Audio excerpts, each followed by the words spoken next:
So one thing is clear, like any crisis, COVID has revealed, it's exposed the truth about us. It's exposed what we need and what we don't need. It's exposed, revealed our resilience or our lack thereof. We perhaps have discovered in this time who our friends are, who are the people who have really stood by us, and who the people are that haven't. Some of us may have discovered truths about ourselves that we didn't know before.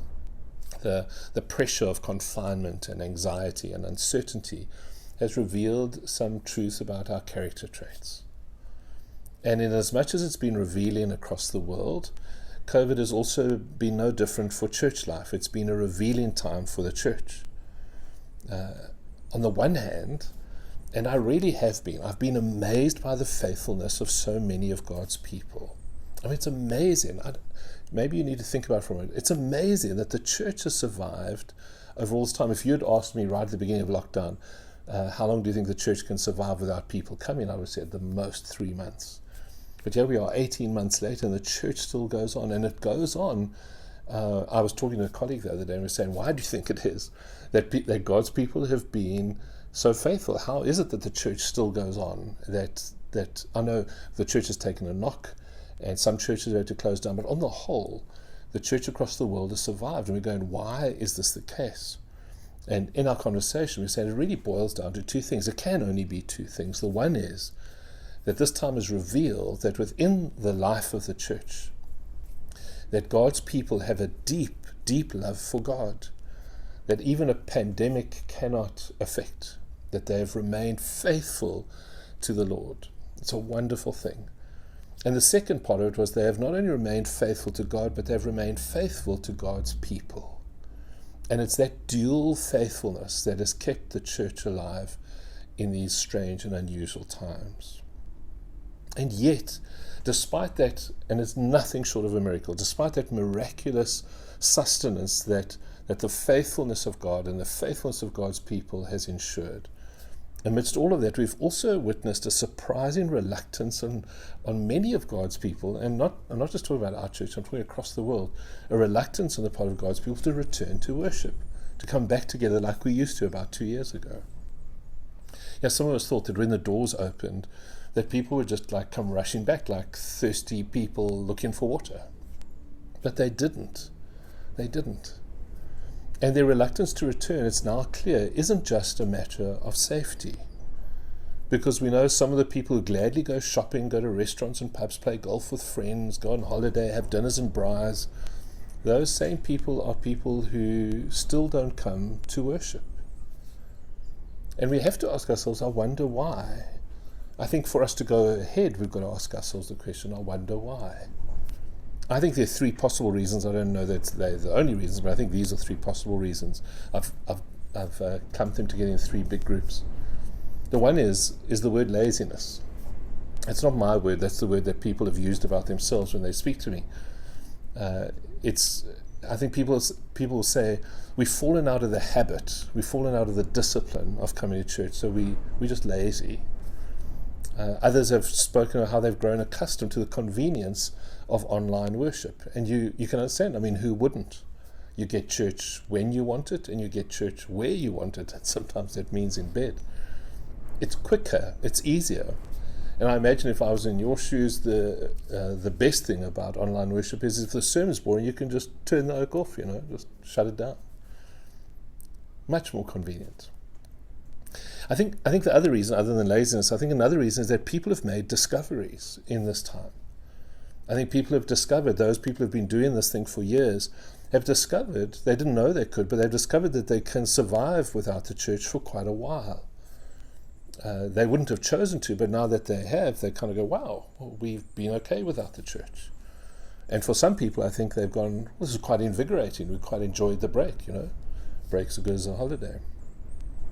And then I think for others, there's been this like blanket absolution almost. It's about going, you could skip church without any sense of guilt.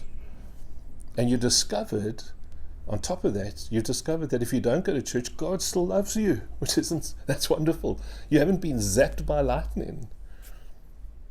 And I think for some people, they've discovered that perhaps they'd wanted to leave the church anyway, and they just didn't know how, and the pandemic's provided a convenient gap for them. And then finally, I think for others, they've discovered that there was life outside of the church.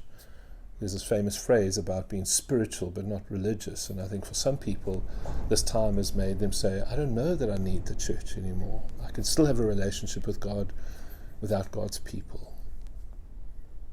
Which leads me to the third one, and I've lumped it together with the word realization. I think for some people, there's been this realization and awakening. They realize that church actually, now that they think about it, has held nothing for them for a while. In their routine, they just hadn't noticed, but now that they've had the break, they recognize there's nothing there for me. There's nothing for me to go to. There's nothing I need there. And perhaps they've questioned all kinds of things, organized religion, traditional beliefs, the role of the church. And I think it's possible, in fact I think it's probable, that across the world there will be people who once were faithful churchgoers, who in the midst of this tumult will have got to a point of saying that they will probably never go back to church again.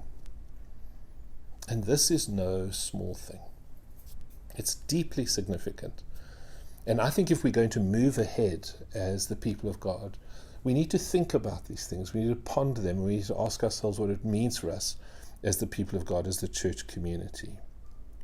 But before we go on with that, we'll come back to that in a while. Before we go on with that, can we talk about two small things, the Antichrist and the mark of the beast? The Antichrist and the mark of the beast. Some of you might know the word phylactery. A phylactery is the small leather box which holds text from the Hebrew scriptures, and it's worn by Jewish men on their forehead and on their arm at morning prayer, and it's there as a reminder for them to keep the law. And the most common text in the phylactery is the Shema. The Lord our God is one Lord.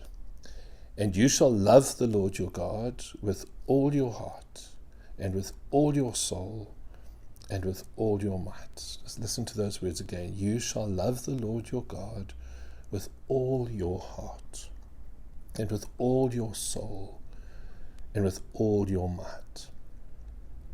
And Deuteronomy 11 gives us the instructions that God gave to his people to say how they were to deal with these things. He says, fix these words of mine in your hearts and minds. Fix these words of mine in your hearts and minds, and tie them as symbols on your hands and bind them on your forehead. So make this symbolic gesture. You fix them in your hearts and your minds, and now make the symbolic gesture of tying them to your hands and your foreheads. So the phylactery is this act of devotion, and it's a quite beautiful thing, because it says to us that my devotion is expressed through both my head and my hands. It's through my belief and through my behavior. It's through my knowing, and it is through my doing. So then when we get to the book of Revelation, and John speaks about the beast, he tells us that this beast required everyone, small and great, rich and poor, free and slave, to be given a mark, a symbol, on the right hand or on the forehead. And no one could buy or sell anything without that mark, which was either the name of the beast or the number representing his name. So now it doesn't take long for us to recognize the similarity. The mark of the beast is to be placed where usually the marks of devotion, the marks of worship, have been found in God's people. The mark of the beast is to be placed where normally the expression of worship and devotion is to be. So what Revelation is warning us about is that the beast is going to take this idea, the devotion of God's people, and he wants to distort it, he wants to twist it. The mark now, instead of being this glorious act of complete devotion, of worship, now turns into something about buying and selling. In other words, suddenly worship is being transformed into trading. Worship now, instead of being worship, is about getting, and it's about selling. It's about quid pro quo. It's about you give me if I give you. And that attitude is the exact opposite of sacrifice. That attitude says, I'm here for what's in it for me. I'm here to trade. What's in it for me? And so in the world of the beast, everything people included, including God as well, everything is nothing more than a commodity. God is there to be traded or to be used. And so God can become nothing more than religious entertainment for when we need a pickup. God is there to give us good feelings for when we're feeling down. God is there to give us good advice when we need the way. I'm looking for the trade-off. The language of loving sacrifice is traded for what I can get out of it. And what is really sinister about the mark of the beast is that it is designed to look so much like the real thing. That's why the mark is on the hand or on the forehead, because it's meant to look and even feel a bit like the real thing. I recently saw this billboard, and alongside that photo are the words of the prophet Isaiah. And these words are words that so lovingly have been reserved for Jesus. We use them particularly at Christmas time, but these words have been so lovingly associated, kept, held for Jesus. But now someone has taken them and smeared them with the stench of idolatry. They've taken them and smeared these beautiful, sacred words with the stench of idolatry. And that is what the mark of the beast looks like. When we employ God, when we employ the heart of God, the words of God, to get what we want, it's the mark of the beast. Origen, the famous church father, said evil attains its greatest height when it simulates the appearance of good. But now it's not only about billboards and famous politicians and all of that stuff. It actually gets uncomfortably closer to home. So listen to what John writes in his letter. And I'm not going to comment on it. I just want you to listen, and then we'll make a few quick observations at the end. So listen. He says, "Dear children, the last hour is here. You've heard that the Antichrist is coming. And already many such antichrists have appeared. From this we know that the last hour has come. These people left our churches, but they never really belonged with us. Otherwise they would have stayed with us. And when they left, it proved that they did not belong with us. But you are not like that. For the Holy One has given you his Spirit, and all of you know the truth. So I'm writing to you not because you don't know the truth, but because you know the difference between truth and lies. And who is a liar? Anyone who says that Jesus is not the Christ. Anyone who denies the Father and the Son is an Antichrist. Anyone who denies the Son doesn't have the Father either. But anyone who acknowledges the Son has the Father also. So you must remain faithful to what you have been taught from the beginning. And if you do, you will remain in fellowship with the Son and with the Father, and in this fellowship we enjoy the eternal life he promised us." So the only place in the Bible where the word Antichrist actually appears is in the letters of John. Jesus speaks of false prophets, Paul speaks of the man of lawlessness, Revelation speaks of these beasts. But it's actually only in John where the word Antichrist appears. And that prefix anti doesn't just mean opposite of. In fact, it can also mean instead of. So the Antichrist isn't someone who's necessarily the exact opposite of Christ, which is what I think many people think. It's also someone who settles for a substitute for Christ, and instead of. So Antichrist is someone who settles for a substitute for Christ, and instead of. And for John, the Antichrist isn't this one great individual, some big political leader or something. For John, it could be any of us. In fact, it could be all of us. Certainly, it could be many of us. And at the heart of the matter for John, what makes someone an Antichrist is someone who denies Jesus. That's the issue. That an Antichrist is someone who denies Jesus. And we are able to deny Jesus easily. I think I see it in myself. with our words and with our actions.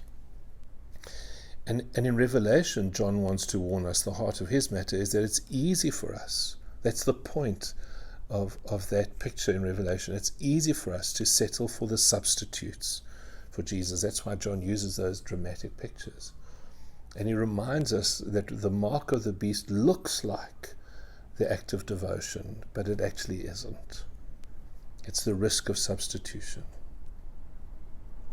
So to get back to where we began, I really want to be deeply respectful of the choices that people have made. I really pray that nothing I say today, in the beginning or now, leaves anyone feeling judged or looked down upon or finger pointed at them, because that's not the purpose.